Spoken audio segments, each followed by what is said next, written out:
Story 1. There was a post recently where a man's wife publicly joked about him having a small penis. While his reaction was not good, the number of women saying that it wasn't a big deal and he should get over it was surprising. After all, they know a guy who sometimes makes self-deprecating remarks about his own penis, so it can't be that bad. Given this logic, it should be acceptable for men to make public jokes about their wives' bodies. Let's see where that gets them.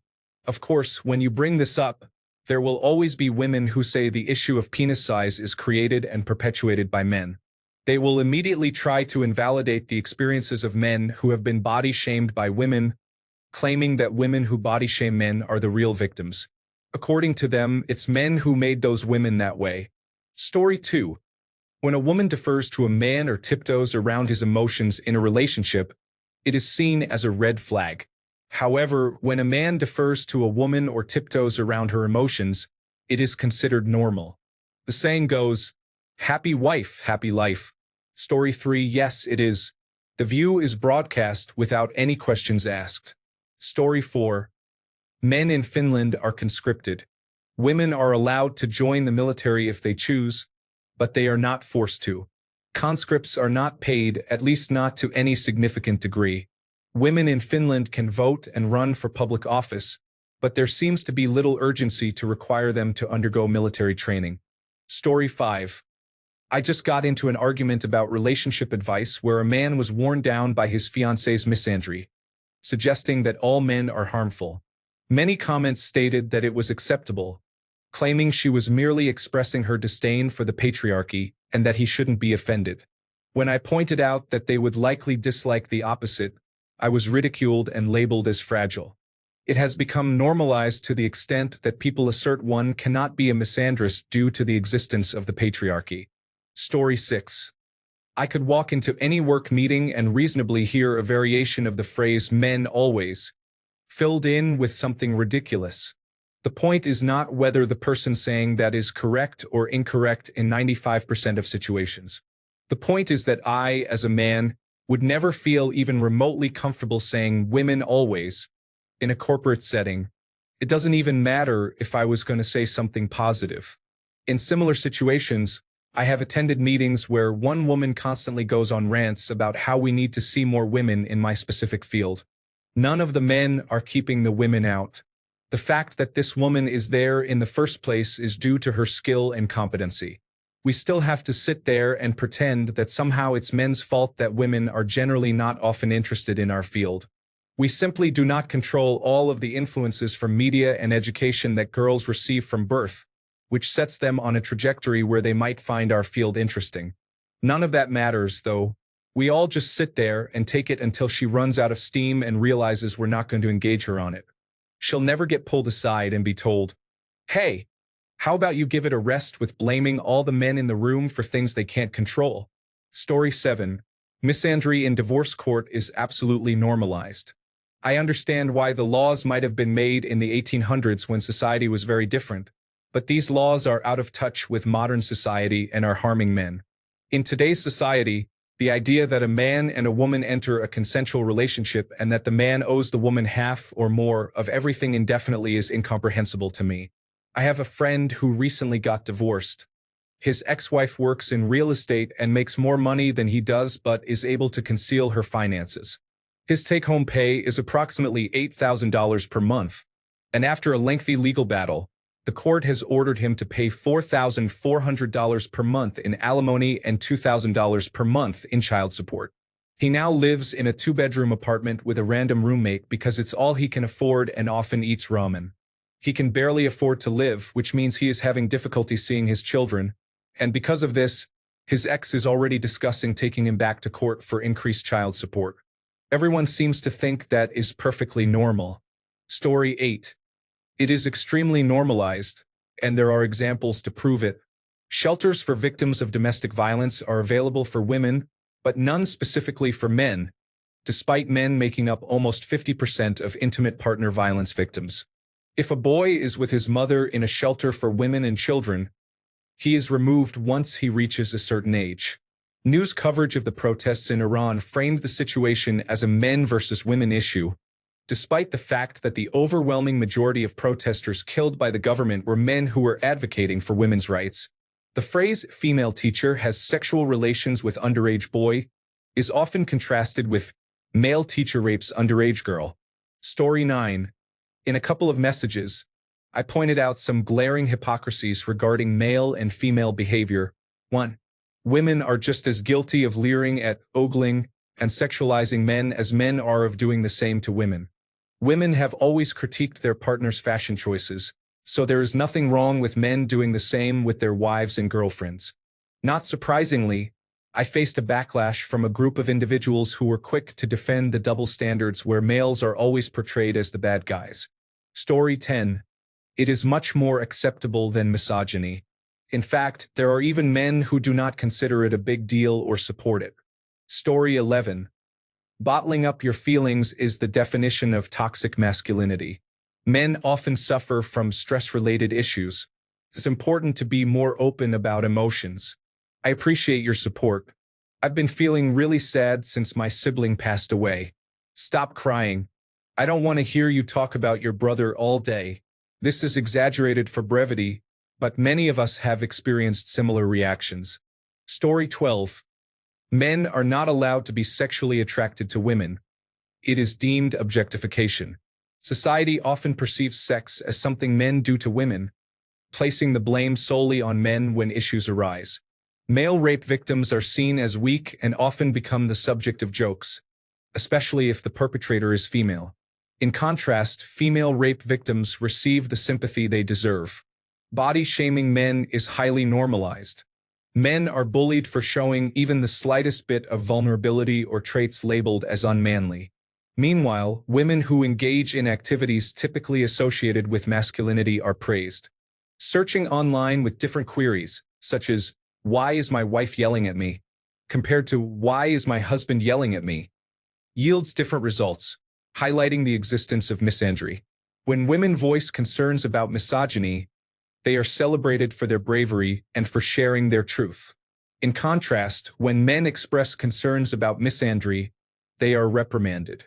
This is evident in the current discussion. Story 13. Jake and Josie both get drunk and engage in sexual activity. Drunk individuals cannot consent. Therefore, Jake's actions may be considered assault. I mean, aren't they both offenders and victims? Story 14. Racism against Asians is more socially acceptable when the individuals are male, especially if they are Indian. Harassment against bisexual individuals is more socially acceptable if they are male. Classism is more socially acceptable if the individuals are male. Violence against minorities by the police occurs more frequently when the individuals are male. What people obsessed with the higher class and lower class dynamic often forget is that the intersection of these issues can be more harmful in a lower class setting, even if one may belong to a higher class in another context. Many fail to recognize that various class dynamics can be more detrimental if one is male. Story 15. Not naming any names, but if you go to any women's or especially feminist subreddit, and in any statement they make about men replace men with women, you will quickly see how misogynistic it sounds. That will answer your question quite swiftly. Story 16. Yes, misandry is indeed normalized, with many examples evident in society. Men seeking or needing mental health treatment are often demonized and criticized. Men are discouraged from expressing attraction or sexual interest in women, which is labeled as objectification. The notion that masculinity is toxic contrasts with the perception that women are always wonderful.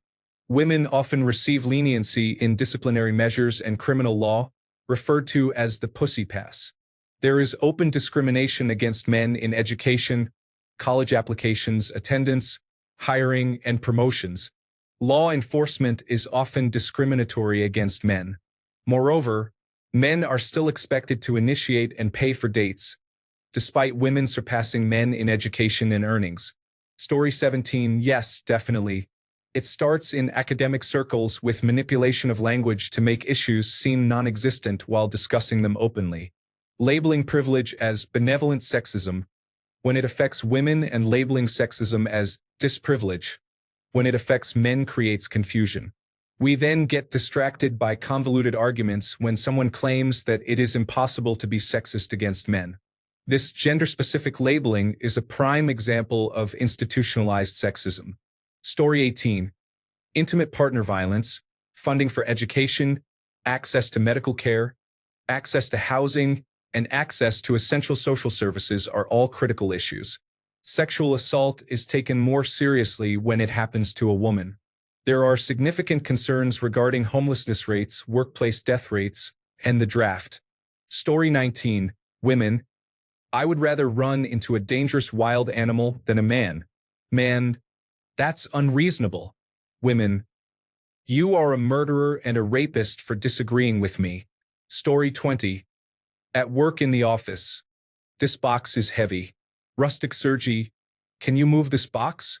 Men are stronger. I am a human and not a forklift. If the box is too heavy for you, then maybe you should have packed it into 2 boxes. Story 21. Both statements are unacceptable. Story 22. I guess many prominent examples are found in the United States. With that being said, how widespread this actually is and whether it is something someone needs to be highly concerned about or any sort of interpretation are all things I am not claiming to know anything about. Just think for yourself. Policies of arresting a man if the police are called over some domestic dispute, independent of whether there was a physical altercation or who attacked. Lighter sentences for women who attack or exploit men. The shift of the burden of proof in legal cases of one person's word against another's, where men have to prove their innocence when someone claims they have done something. A recent example. The Boy Scouts were rebranded to Scouting America, allowing anyone in, but Girl Scouts remain exclusive to girls, even citing the many benefits of having these female-exclusive spaces, raising the question of why boys wouldn't need such a space. It could have been an option to establish a third branch where children of all genders could participate instead of rebranding the Boy Scouts. The hindrance of paternity tests, while enforcing payment obligations to provide for a child when the father has no right to know whether the child is his. Additionally, there are clinics legally offering forged paternity tests, and paternity fraud is not condemned as the exploitative behavior it actually is. With little to no legal way to obtain a paternity test, it is almost impossible to prosecute a woman for paternity fraud. Again, I have no idea how widespread these issues are on a national level, nor do I know how relevant they are for the Western world or globally, nor do I know how many countries are moving in this direction. These are just things that I think are hostile arrangements against men where they exist. Story 23. In my country, men face a significantly higher bar than women to gain custody of their children. A single man cannot obtain full custody of his daughter, whereas a single woman can, even with a history of abusive behavior. Story 24. I saw a picture on Facebook of a statue where parts of the father were used to create a second statue of a child holding his hand. It was a powerful and lovely representation of parenthood. However, some argued that the statue should depict the mother instead of the father, claiming that children truly come from females, which I found troubling. Some women were praising themselves for their comments. Every person is made from the DNA of both a woman and a man. It is impossible to create a child without both, and even with artificial methods, it is not feasible to use only female DNA. The discussion became heated, and I ended up sharing my thoughts on my page about the importance of fathers. I no longer have my father, and I would do anything to speak to him again. It frustrates me to see women reducing good men to the role of a sperm donor. I know men who are fighting hard to be there for their children, despite the mother's efforts. Story 25. If a man is ill, he has man flu and is mocked, while a woman is simply under the weather. If a man gets injured in an accident, he is considered an idiot for hurting himself, whereas the woman involved in the accident is seen as a poor thing. Story 26. It is on Reddit. Go on certain topics and just read the comments. Replace the word men with any other demographic, and you will see how hateful the comments are. One example is the school system, where girls outperform boys at every level. Boys are treated with contempt. I can only share examples from my own experience. Once, my brother had to file a formal complaint against a teacher who was berating the boys in class and keeping only the boys in detention. This was not an isolated incident either. Story 27. Fathers' rights are often overlooked, with concerns about trusting men around children while being more accepting of random women. Women frequently receive shorter prison sentences. There is a notable lack of representation for male victims in media, as well as a shortage of domestic abuse shelters.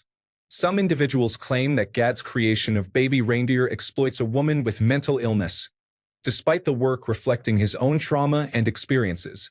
Story 28. Hell yes. One big example is the whole booting him to the couch or even kicking him out if he, God forbid, makes her mad or whatever. Story 29.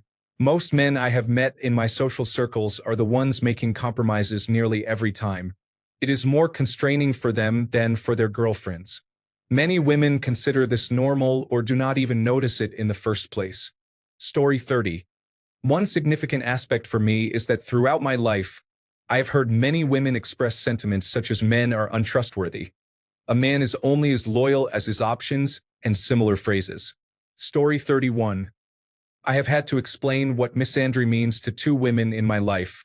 One has a Master of Business Administration and is the smartest woman I know, while the other is a certified public accountant, also quite intelligent and sharp. Story 32. Because most women who follow feminism have not been led to it through dialectical thinking but rather through utilitarianism. Feminist policies benefit them, so they support it. They are not coming to it based on the underlying materialist principles that early socialists considered in the 20th century. It is similar to how early Arabs did not eat pork because the wild swine in the Middle East were at risk of carrying worms, which is different from boars, the ancestors of pigs today, which are clean. However, they do not eat pork because the Quran states so. Similarly, they support benefits for women because who wouldn't want free money? Story 33. Yes, it has become quite common to express negativity towards men. Examples are frequently observed at the gym. I wish they would create separate gyms for males and females. Thank you. Story 34. I generally ignore it for the same reason I don't get triggered by broad gender-based accusations. If someone is taking a broadside and lumping men, women, or any large group into a homogeneous block, I don't want to know them, and they certainly don't know me. Story 35. Do you think misandry is normalized? It is so normalized that I wonder if it's a troll post. If you can't see it in daily life, that reflects a significant level of female privilege on your part. Story 36. Tax officials should promote women and fill quotas. Men are often given to women who have made poor life decisions. Many men would prefer to be sacrificed on the battlefield than face divorce court. Education is biased toward girls compared to boys. This inequality has been normalized, which is why many men are disengaging. The incentives have been removed. Story 37.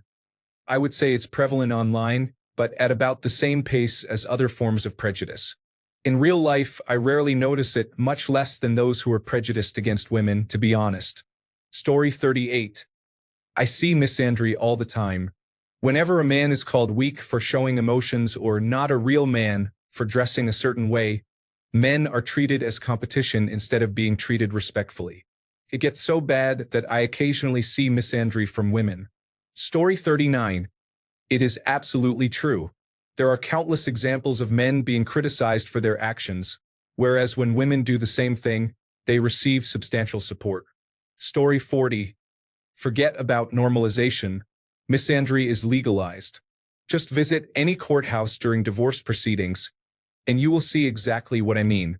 Today, a woman can accuse you of rape with no repercussions. A teacher can rape 13-year-old children, and if the perpetrator is female, she may receive only 3 years of probation. Most of the time, she faces no penalty. The punishment for the crime depends on the gender of the perpetrator. Choose any act of violence.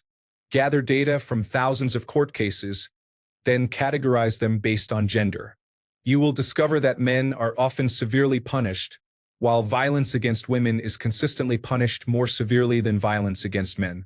Of course, you cannot publish this research or you will lose your job. In much of the developed world, men are treated as second-class citizens. Story 41. You hear about a woman giving music lessons.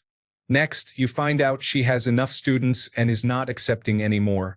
You feel it is because you are a man that this happened. Story 42. Any attempt to help or explain something that someone may not understand will be met by someone accusing you of mansplaining. Just like few allegations of gaslighting are actually gaslighting, sometimes explaining something to a woman is merely trying to clarify information you have a more thorough grasp of, not condescending mansplaining. Story 43. Not sure if it is general. An example, though, is the lack of support for some form of paper abortion for men. Story 44. Of course, empathy for men is in short supply. Many women seem to struggle with the idea that they cannot treat or talk about men however they wish without consequences. The amount of online discussion from young women regarding men not approaching them in public anymore is quite surprising. Many express sentiments like, "What's wrong with you? Are you not interested in women? Are you not masculine?" This attitude reflects a lack of understanding that not all men fit the stereotype of being confident and fearless. Men are complex individuals with emotions. Women often quickly modify their views on homophobia if it serves their interests. Story 45. Yes, it is. I saw it in my mom. Men can't multitask was one of her favorite sayings. During Christmas 2021, we were discussing what an absolute fool Matt Hancock was, and she said, "He's just a man. It's not pleasant to hear your mom talk about your gender like that. I understand where it comes from, but I really dislike it." Story 46. I don't know if it's normalized, but it's definitely institutionalized. The European Union Institute for Gender Equality calls out Ireland for sexist rape laws. Insurance discriminates based on gender. Sexist health support, her heart matters. Despite acknowledging equal incidence of heart attacks between men and women. Story 47. Misandry is pervasive. Remember the concepts of mansplaining and manspreading? They have been part of my life for as long as I can remember. Everything a man does is often labeled as toxic, yet women may take advantage of us whenever they can. Hypocrisy is prevalent these days as well.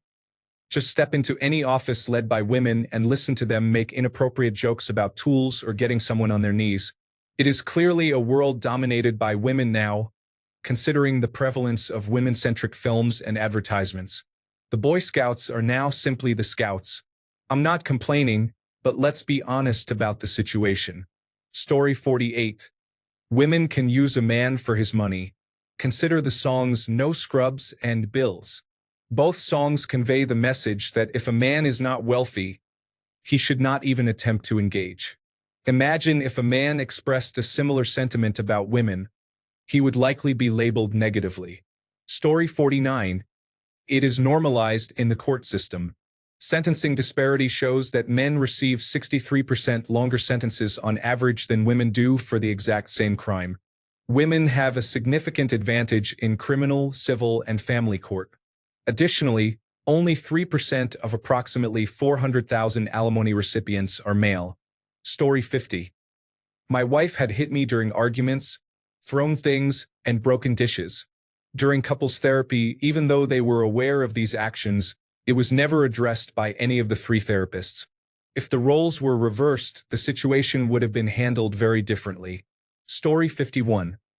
There are entire shows dedicated to watching men discover that their children are not theirs for entertainment. Story 52. I have seen some dramatic examples of this. I knew one person in real life who said she thought all men were useless and that the world would be better without them. Her friends told me she didn't like me because I am a man. It made me feel a little sad for her. It was so extreme. Who hurt you to make you feel this way? Story 53. Misandry is unusual. Most misandry stems from misogyny, although not all. At what point is the distinction made? Story 54. I recently watched the 1995 movie Heat. When a male character is brutally assaulted in that film, it's not a big deal because we don't care about him, he's just a man. By default, we don't care about him because he's male. He'd need to take action to make us care. It's very different when a female character is in danger.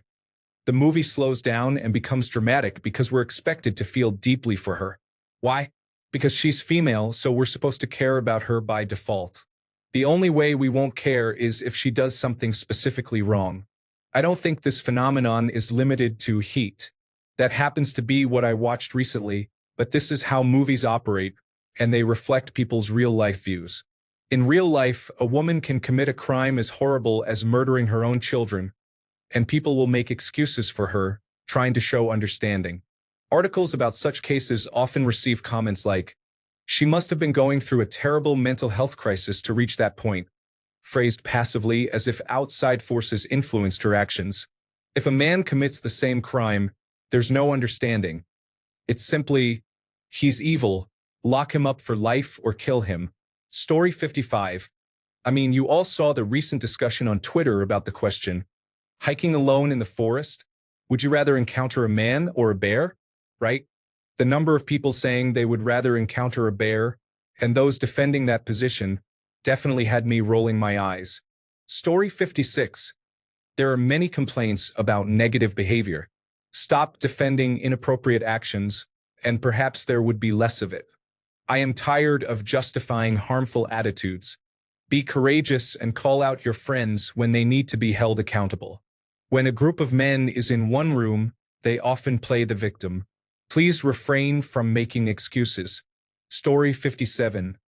Toxic masculinity is linked to misandry. Boys are not taught that it is okay to be human.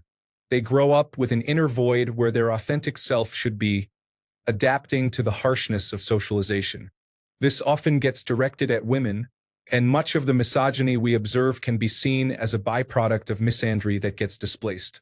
Men who develop issues due to this inner void, without recognizing the root cause, may seek others to blame or use as outlets. Unfortunately, women often bear the brunt of this. It is important to note that misogyny is also harmful to men, and men hurt each other when they hurt women. While I could elaborate on this, I encourage others to reflect on it themselves. Additionally, telling boys harmful things about girls damages their ability to relate to them.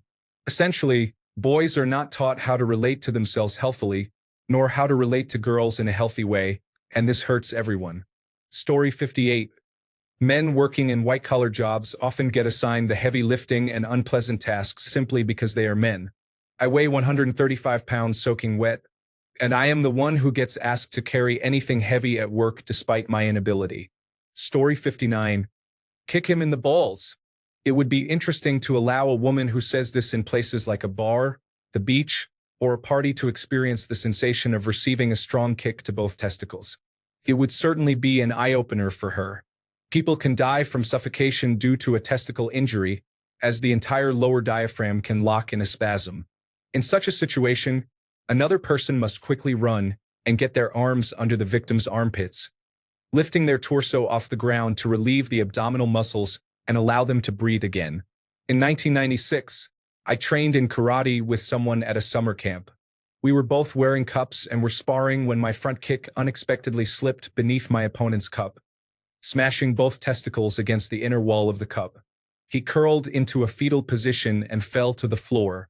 My instructor saw what happened and immediately lifted him like a forklift, shaking him slightly until his legs relaxed. I have never felt more sorry for someone because of something I did. I didn't know, of course. It was just really bad timing. Story 60. From a young age, women are often taught to exploit men for their money and resources, influenced by pop idols and mothers. Did your mothers ever teach you to respect men? Or was it always about being cautious and wary? In college, many encounter misandry under the guise of women's studies, emerging with phrases like, "Women were oppressed in the past, so we need reparations now."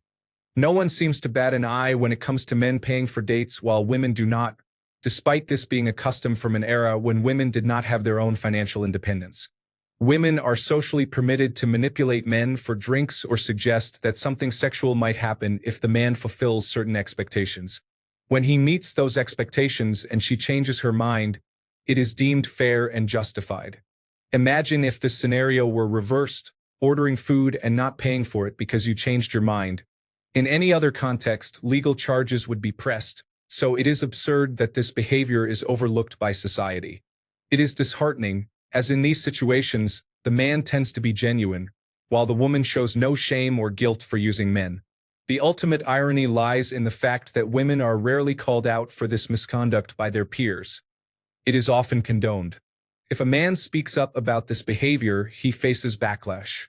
Thus, society indeed condones misandry while ironically pursuing a crusade against misogyny. It is a troubling reality, but at least there are still some comforts, like enjoying ice cream. Story 61. You probably see that in the women-centric communities as well. I mean, it's the internet, as my aunt calls it. Always keep this in mind while on Reddit. Story 62. Circumcision is a normal practice and is often considered traditional and healthy. However, for women, it is seen as genital mutilation. Story 63. You see it everywhere, especially with the recent trend of choosing a bear over men. However, many do not realize how quickly society would collapse without blue-collar workers performing the most difficult jobs. Story 64. Very much.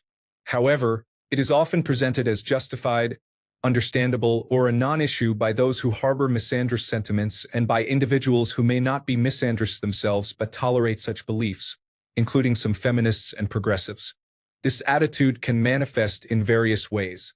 Television shows and movies often propagate the idea that most men are problematic, typically portraying the male lead as needing to prove he is different. Additionally, social media is rife with statements like, "Kill all men," and "men are trash." There are also disingenuous claims that the majority of abusers and rapists are men, alongside increased suspicion towards men in the presence of children compared to women. Story 65.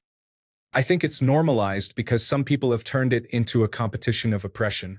Yes, men are generally stronger and more capable of defending themselves from attackers, and we may experience bias in our professions, but that doesn't mean everything is ideal all the time. Just because an issue is unfamiliar to you or seems less significant doesn't mean it's not important. Story 66. People can have preferences, but when it comes to making fun of someone's height, men should avoid doing the same regarding a woman's weight. Story 67. War deaths are tragic. While it is understandable that child deaths are upsetting, why are female deaths considered more tragic than male deaths? Story 68. I find it interesting that both misandry and misogyny are normalized due to the patriarchy. There are many examples, but my immediate thought is how single fathers are treated compared to single mothers. I believe that further examples are unnecessary, as it is socially taboo, and that in itself is sufficient. Story 69, of course it is. I think that because we have male privilege, which is real and I fully recognize, there has been a strong opposite reaction to it. Some women may view their empowerment not as pro-woman, but rather as tearing down men. Story 70. The impact of the civil rights movement is still being felt today. I believe it will balance itself out one day. Story 71. It is so prevalent that I have a hard time listing the sources. Almost any sitcom involving a married couple portrays the man as being inferior in some way. Women hit men, believing it is appropriate to slap a man over any perceived slight. The term mansplaining. Story 72. Yes, it's quite normalized. Amber Heard stated on tape that she abused Johnny Depp and still receives treatment like the victim. This is just one example. Story 73. I believe that for significant cultural change to occur, it must involve both men and women. Women often understand that improving the world for all women ultimately benefits themselves. In contrast, men may feel the need to be superior to one another and accept that pressure. There are significant health issues, misinformation, and human rights violations that lead to considerable harm. Socially, there is body shaming and a general disdain for men who do not meet certain standards.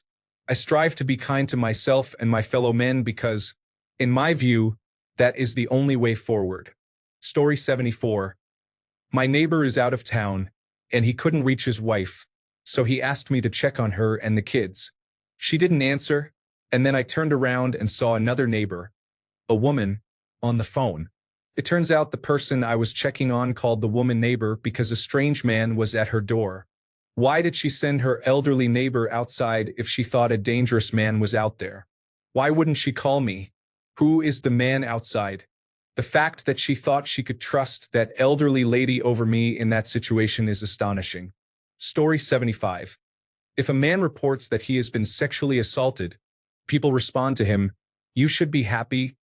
I wish I were you at this time, or I would love to see it.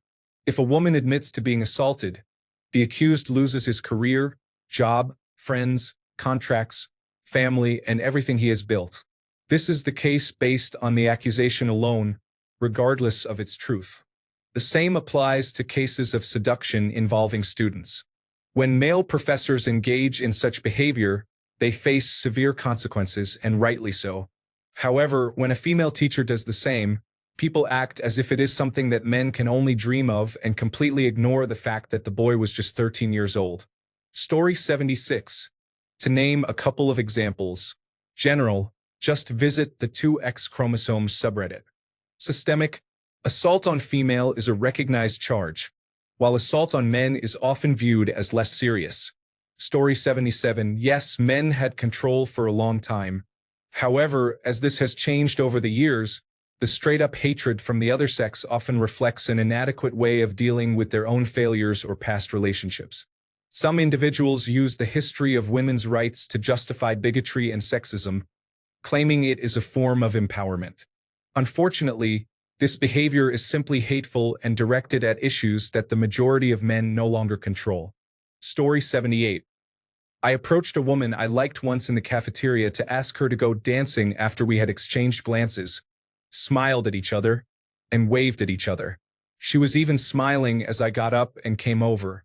Her friend reacted strongly as I was walking over, stood up and said, "No, no, go away."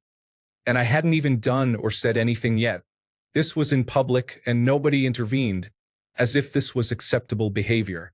I decided to ignore her as best as I could and started talking to my crush, but her friend then shouted, "How dare you ignore me? We know you just want to date her, so get lost." I had just about had it, so I turned to her, looked her in the eye, smiled and asked, "What's the problem with that?" To which she huffed and puffed, but I finished my chat with my crush, asking her, "So I'm going out Latin dancing this weekend and I'd like to bring you with me. Want to join?" She looked around, noticing that her friend had caused the cafeteria to pay attention due to her temper tantrum. She then said, red in the face, "I'm sorry, but I'll have to pass this time." To which I responded, "No problem, you have my number if you want to reach me," and I walked off. Now, enough people watched this and could have called out her behavior by saying, "Hey, what's wrong with you? This guy doesn't deserve to be treated like that." But nobody did. Everyone around me was complicit in this unfair treatment. I was treated unfairly just because I'm a man who is attracted to women and isn't afraid to show it. I'm not the only one either. Men everywhere in the cultural West get shamed by women for their heterosexuality as if it's immoral and unnatural. Story 79. How about this mentality? If it breathes, we can engage with it. If the stars align and they feel attracted, they might approach you in the workplace without hesitation because some men can act inconsiderately. If we keep them interested, a woman can do what she wants when she wants, and there is no double standard in that. Story 80.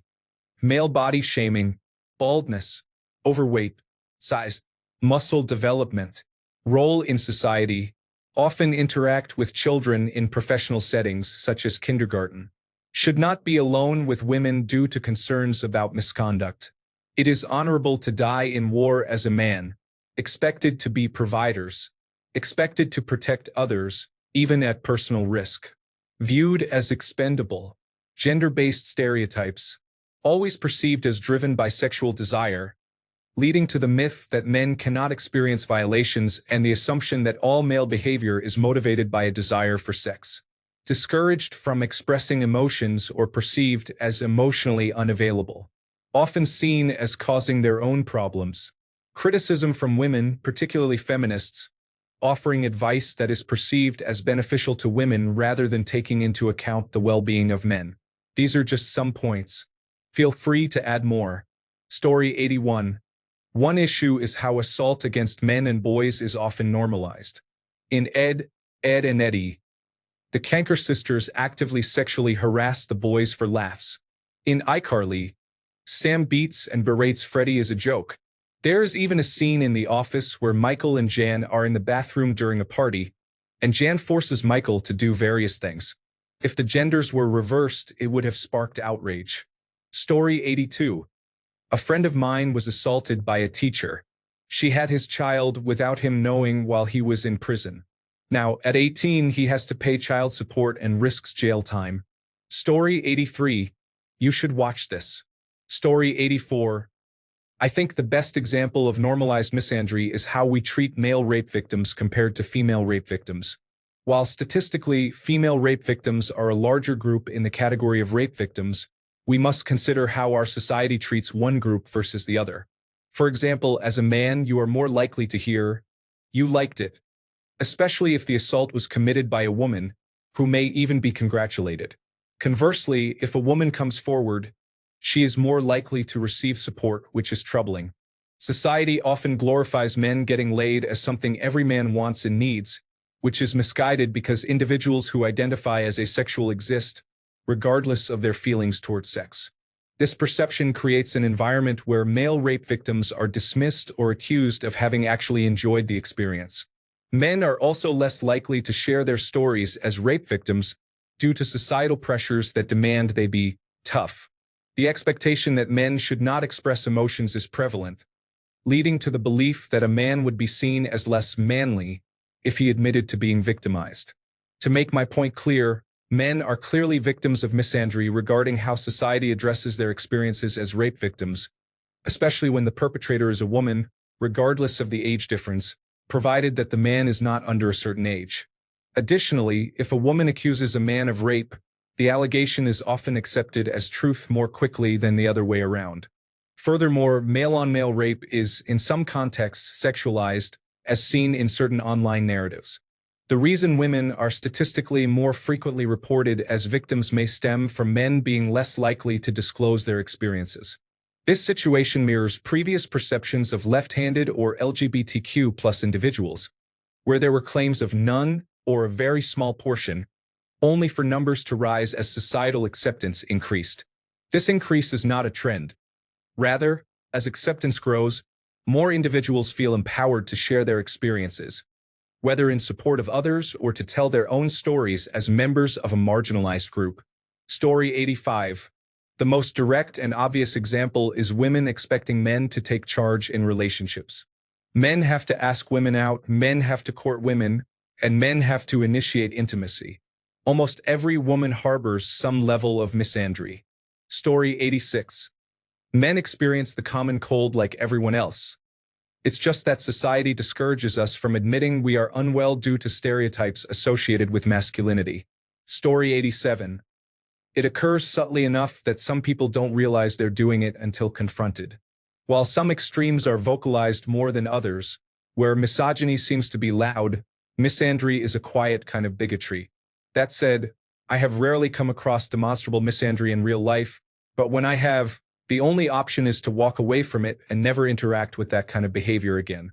You can't use logic to get someone out of a position they didn't use logic to get themselves into. Story 88. The number of men who attempt to claim that all men do this negative thing is widespread. Steve Harvey always comes to mind as someone I didn't think much about until I saw him express such views several years ago. Please do not involve me in this. Story 89. Yes, very much. Take a look at how male victims of domestic violence and sexual assault are mocked by everyone. Observe the recent bear versus man trend. Men are demonized every day. Story 90. To a degree, yes. To be clear, each gender is unique and valid and has its own struggles with prejudice. That said, we literally mutilate baby boy genitals and gaslight them their entire lives into thinking it is okay. There is no clearer example of how little regard American culture has for its men and boys. Story 91. It's surprising how women react negatively when the word female is used without bad intention. Yet they seem unbothered normalizing the idea that all men are rapists. Story 92.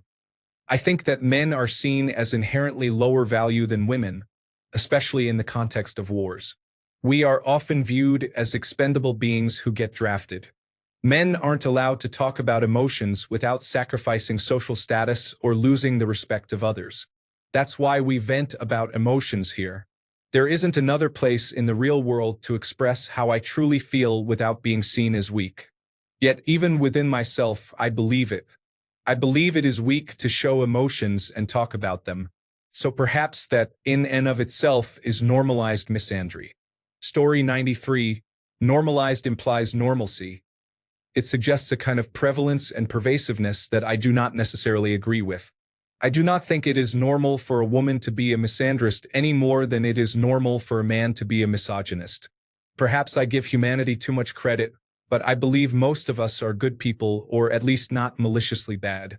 What I will say, more specifically, is that misandrist rhetoric is often ignored, condoned, and even defended in what I would consider fairly mainstream spaces. When a man hears one of his friends speaking negatively about women, we are encouraged to speak up and call him out for his sexism, and I think rightly so. I am not sure if the same conversation is taking place among women. At the same time, many women have reasons to dislike men. They did not arrive at these emotions on their own. I think that is part of why men do not approach women with the conversation. Jan, you are being a little hateful right now, because we know there is a good chance Jan has a reason to be angry. That is the thing. I do not want to silence women. I do not want to deter anyone from speaking out or expressing themselves. Misandrist rhetoric hurts, and much of it is coming from people who are hurting, too. Story 94. I wish men would stop talking about misandry. I mean, it's much easier to be a man than a woman. Sure, being a guy might not have all the advantages it had in 1950, but it's still much easier. I used to work for a man who would complain about how hard it is to be a white man, and he was misguided. It is still much easier to be a white man than a white woman, black man, black woman, or anyone else. The people discussing misandry sound like they are missing the point. Story 95. No, it is barely a concern. Men often avoid taking responsibility for many of the issues we face ourselves. Story 96. No, not really. That said, it's Reddit and it's the Ask Men community. So there will be no end of guys insisting it's rampant and a bigger problem than misogyny. Story 97. Let's test it out. Provide some examples of misandry, and we will determine if they are common and accepted in society.